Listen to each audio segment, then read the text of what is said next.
Hello everyone, welcome in Classic Economics for All। आज हम इस लेक्चर में डिस्कस करेंगे इकोनॉमिक्स का बिल्कुल ही शुरुआती दौर और उसमें जो हमारा इकोनॉमिक्स का फर्स्ट जो टॉपिक है वो रहेगा व्हाट इज माइक्रो इकोनॉमिक्स। तो हम डिस्कस करते हैं इंट्रोडक्शन के बारे में। माइक्रो इकोनॉमिक्स की अगर इंट्रोडक्शन हमने देनी हो तो किस तरह से हम इसको डिस्कस कर सकते हैं। जितने भी मॉडर्न इकोनॉमिस्ट हैं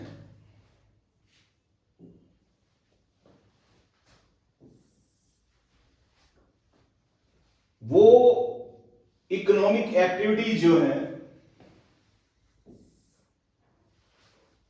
उनको दो पार्ट्स में डिवाइड करते हैं। कुछ एक्टिविटीज ऐसी है जो एक इंडिविजुअल लेवल के ऊपर की जाती हैं और कुछ हैं जो at level of whole economy. यानी कि मॉडर्न इकोनॉमिस्ट जो है इकोनॉमिक एक्टिविटीज को टू पार्ट्स में डिवाइड करते हैं। उनका मानना है कि हम इकोनॉमिक एक्टिविटीज को दो लेवल पे पढ़ते हैं, एक एट एन इंडिविजुअल लेवल और at level of whole economy. तो इसी बेस पे ये दो जो बेस बन गए, इसी बेस पे इकोनॉमिक्स की जो स्टडी है उसको डिवाइड कर देते हैं सब्जेक्ट मैटर के अकॉर्डिंग दो पार्ट्स में।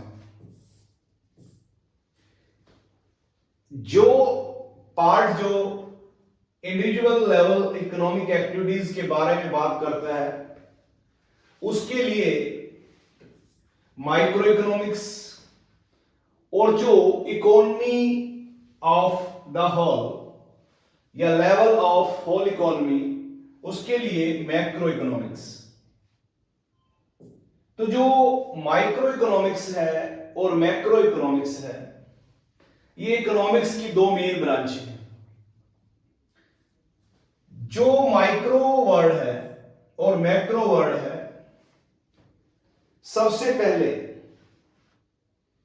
वो यूज किए थे प्रोफेसर रैगनर फ्रिश ने 1933 में। जो रैगनर फ्रिश है ये प्रोफेसर थे ओस्लो यूनिवर्सिटी में, जो कि नॉर्वे में है। इन्होंने इकोनॉमिक्स की स्टडी को दो पार्ट्स में डिवाइड कर दिया। एक पार्ट को माइक्रो इकोनॉमिक्स कहा और दूसरे पार्ट को मैक्रो इकोनॉमिक्स कहा इन्होंने। तो यहां पे जो मेन क्वेश्चन बन जाता है कि who divide economics in two parts. तो हमारा जो आंसर है वो रहता है रैगनर फ्रिश। In which year? 1933। दूसरी जो बात यहां पे हम ध्यान में रख सकते हैं वो है कि जो माइक्रो इकोनॉमिक्स है उसमें इंडिविजुअल लेवल पे इकोनॉमिक एक्टिविटीज को स्टडी किया जाता है और जो मैक्रो इकोनॉमिक्स है उसमें at level of whole economy. इसी के बेस पे जब हम माइक्रो इकोनॉमिक्स की बात करते हैं तो इसकी जो स्टडी है उसको प्राइस डिटर्मिनेशन भी कहा जाता है, थ्योरी ऑफ प्राइस डिटर्मिनेशन या एलोकेशन ऑफ रिसोर्सेज। तो जो इंट्रोडक्शन है हमारी उसमें अगर हम देखने चाहें तो इंट्रोडक्शन के लिए अगर हम सारी बातें अलग अलग से पढ़ें तो हम इसको पढ़ सकते हैं। Modern economists have divided economic activities at an individual level or at level whole economy। On this basis, they divide the subject matter of economics in two parts, microeconomics and macroeconomics. These terms, micro and macro, were firstly usually by Professor Ragnar Frisch in 1933 in economics and has gained importance in studying price determination and allocation of resources. तो इस तरह से आप जो introduction है micro economics की वो एक इफेक्टिव इंट्रोडक्शन बना सकते हैं। उसके बाद हमारा जो मेन टॉपिक है वो है meaning of micro economics. Meaning of micro economics, तो इसमें हमने जो मीनिंग है इस तरह से डिजाइन किया हुआ है कि उसमें इसके सभी एस्पेक्ट्स जो है वो पूरे हो जाएं। तो सबसे पहले हमने जो माइक्रो है इसका वर्ड मीनिंग बताना है। The term micro has been derived from Greek word micros, Greek word micros which means small। यहां पे दो तीन क्वेश्चन बन जाते हैं। जो इंग्लिश वर्ड माइक्रो है वो किस लैंग्वेज से ड्राइव किया गया है, तो आंसर आ जाएगा ग्रीक। ग्रीक लैंग्वेज का कौन सा वर्ड है जिससे माइक्रो ड्राइव हुआ है, उसका आंसर आ जाएगा माइक्रोस। और जो माइक्रोस है उसका जो मतलब है वो क्या है, तो इसका आंसर आ जाएगा स्मॉल। तो इस तरह से हम कह सकते हैं कि जो इकोनॉमिक्स का मेन पोर्शन है जिसे हम माइक्रो इकोनॉमिक्स कहते हैं, जिसमें हम इंडिविजुअल इकोनॉमिक एक्टिविटीज के बारे में स्टडी करते हैं,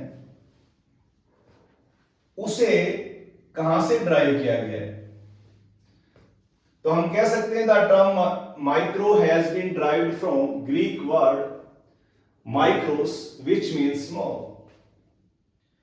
अब इसका वर्ड मीनिंग देने के बाद हम इसको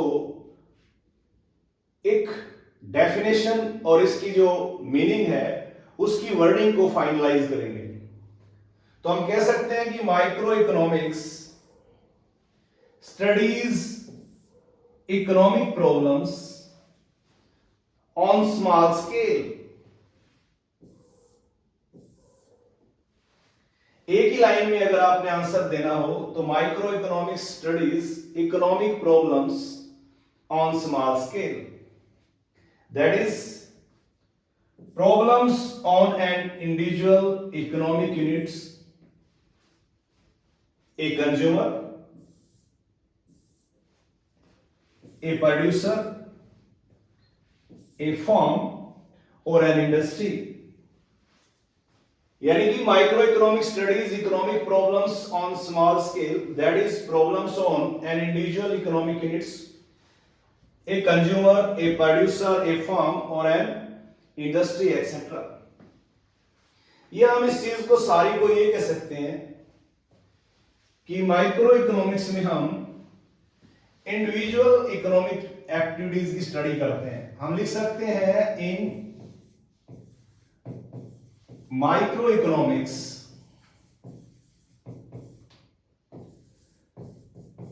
we studies about individual economic activities. ये भी इसका सही आंसर होगा। और हम इसे ये भी कह सकते हैं कि in micro economics we studies economic problems on the level of a consumer, a producer, a firm और एन इंडस्ट्री। माइक्रो इकोनॉमिक्स की अगर डेफिनेशन की बात करें हम, तो यहां पे इसकी हम एक डेफिनेशन लिख सकते हैं, और जो डेफिनेशन है यहां पे हमारी, वो हमने यहां डिजाइन की गई है। कौन सी? ये वाले। Micro economics deals with small parts of an economy. अगर आप इसको लिख दोगे तो ये डेफिनेशन बन जाएगी। Micro economics deals with small parts of an economy. अब इसके बाद हमें ये पता होना चाहिए कि जो माइक्रो इकोनॉमिक्स है उसके जो मेजर या चीफ या मेन जो इकोनॉमिक्स है वो कौन कौन से हैं। तो हम कह सकते हैं कि इसमें जो पहला नाम आता है वो आता है एडम स्मिथ का, और एडम स्मिथ को फादर ऑफ इकोनॉमिक्स भी कहा जाता है। फादर ऑफ इकोनॉमिक्स कौन है? Adam Smith. Adam Smith. Adam Smith ने 1776 में एक बुक लिखी थी अपनी, an inquiry into nature and causes of wealth of nations. तो आप कह सकते हैं वेल्थ ऑफ नेशन भी कह सकते हैं इसे, वेल्थ ऑफ नेशंस। इस बुक में इन्होंने अपनी वेल्थ डेफिनेशन दी थी और इकोनॉमिक्स को एक सेपरेट सब्जेक्ट के रूप में पेश किया था। तो इसलिए जो एडम स्मिथ है वो मेन इकोनॉमिस्ट है माइक्रो इकोनॉमिक्स का। इसके साथ मार्शल ने इकोनॉमिक्स की मटेरियल वेलफेयर डेफिनेशन दी थी 1890 में। इन्होंने भी अपनी एक बुक लिखी थी प्रिंसिपल्स ऑफ इकोनॉमिक्स। उसमें इन्होंने इसकी मटेरियल वेलफेयर डेफिनेशन दी थी। उसके साथ ही एक स्कार्सिटी डेफिनेशन दी थी लॉर्ड रॉबिन्स ने। उनका नाम भी यहां पे लिखा जा सकता है, Robbins, lord Robbins. Jevons, J R. Hicks, ये कुछ इकोनॉमिस्ट हैं जिन्होंने माइक्रो इकोनॉमिक्स में अहम भूमिका निभाई है, और इन सभी के जो वर्क को हम कह सकते हैं कलेक्टिवली प्राइस थ्योरी। तो माइक्रो इकोनॉमिक्स को प्राइस थ्योरी के नाम से भी जाना जाता है, प्राइस थ्योरी। ये भी एक इंपॉर्टेंट टॉपिक है, इंपॉर्टेंट एस्पेक्ट है इसका। Study of micro economics also known as price theory, price theory, या हम इसे कह सकते हैं थ्योरी ऑफ प्राइस डिटर्मिनेशन। तो इस तरह से अगर आप इस क्वेश्चन को डिजाइन करेंगे व्हाट इज इकोनॉमिक्स में माइक्रो इकोनॉमिक्स का कॉन्सेप्ट, तो आपको बहुत सारी जानकारी और नॉलेज इससे मिलेगी, और इसके साथ ही आपको जो मार्क्स हैं वो भी अच्छे मिलेंगे। तो हमने आज के इस लेक्चर में डिस्कस किया है माइक्रो इकोनॉमिक्स के बारे में, इंट्रोडक्शन और इसकी जो मीनिंग। तो ये था हमारा आज का एक बहुत ही छोटा सा लेक्चर। अगर आप इसकी रिकैपिटुलेशन में जाएं तो यहां से हमने क्या क्या चीजें पढ़ी हैं। तो सबसे पहले हमने जो पढ़ा है वो आप कह सकते हैं फादर ऑफ इकोनॉमिक्स। तो father of economics Adam Smith.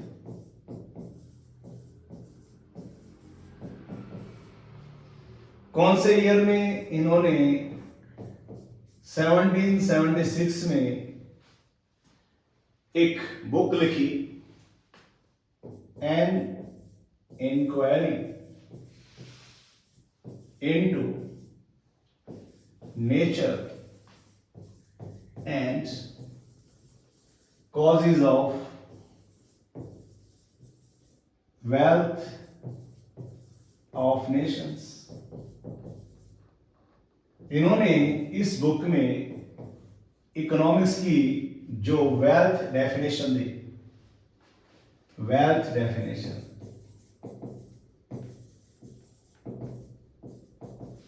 और इकोनॉमिक्स को एक सेपरेट सब्जेक्ट के रूप में पेश किया।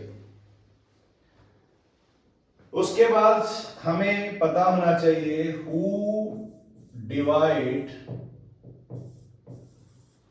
इकोनॉमिक्स इन टू पार्ट्स। इकोनॉमिक्स को दो पार्ट्स में किसने बांटा? तो आंसर आएगा प्रोफेसर रैगनर फ्रिस्ट, ईयर 1933। दो पार्ट्स कौन से थे? माइक्रो इकोनॉमिक्स और second one is macro economics.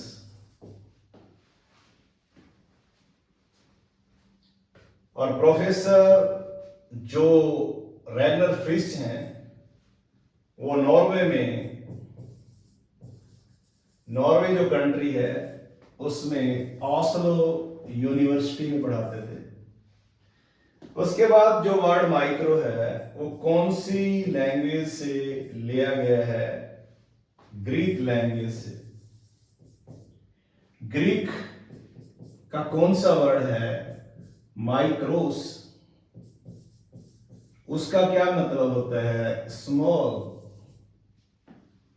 और लास्ट में हम ये कह सकते हैं कि जो इसकी स्टडी है माइक्रो इकोनॉमिक्स की, उसको हम क्या कहते हैं? Theory of price determination.